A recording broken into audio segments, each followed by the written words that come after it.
ज्ञानोबारायांचं वाङ्मय आपल्या मुखातून बाहेर पडताना ते त्यांच्या मुखातून जसं बाहेर पडलं तसं बाहेर पडलं. त्याच्यात बदल करण्याचा अधिकार या जगतामध्ये भगवंताला सुद्धा नाही. हे लक्षात ज्ञानेश्वर पसायदानात काय होतं? चला कल्पतरूचे आरो. कुठं चला? कुठं जायचंय तुम्हाला? कुठं चला? चला काय? चला चला. च आणि च या दोन शब्दामध्ये अंतर आहे. मराठी भाषेचं हे वैशिष्ट्य आहे. ज्या पद्धतीनं शब्दाचा उच्चार झाला पाहिजे तसंच जा. चला कल्पतरूंचे आरो. चला चला जाऊ, सगळे जाऊ. कुठं जायचंय? कुणाला माहिती कुठं जायचंय? हे चला नाही, चला. शब्दाचा उच्चार करताना चला कल्पतरूंची आरो.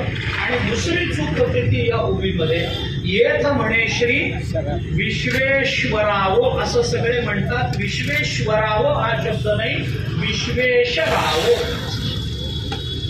विश्वेश्वर नाही, विश्वे राजा म्हणजे निवृत्तीनाथ महाराज किती मोठे असतील याचा विचार करा.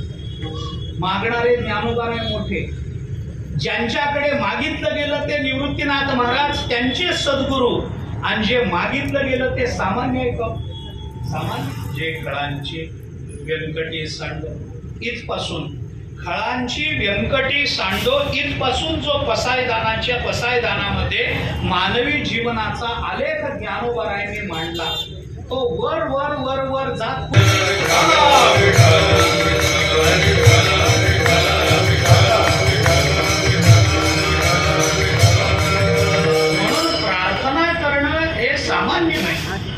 आपल्याला कदाचित पटेल किंवा न पटेल.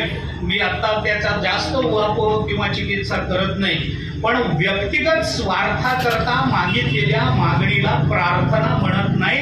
प्रार्थना ही नेहमी जगत कल्याणाचीच असावी लागते. विठ्ठला विठ्ठला.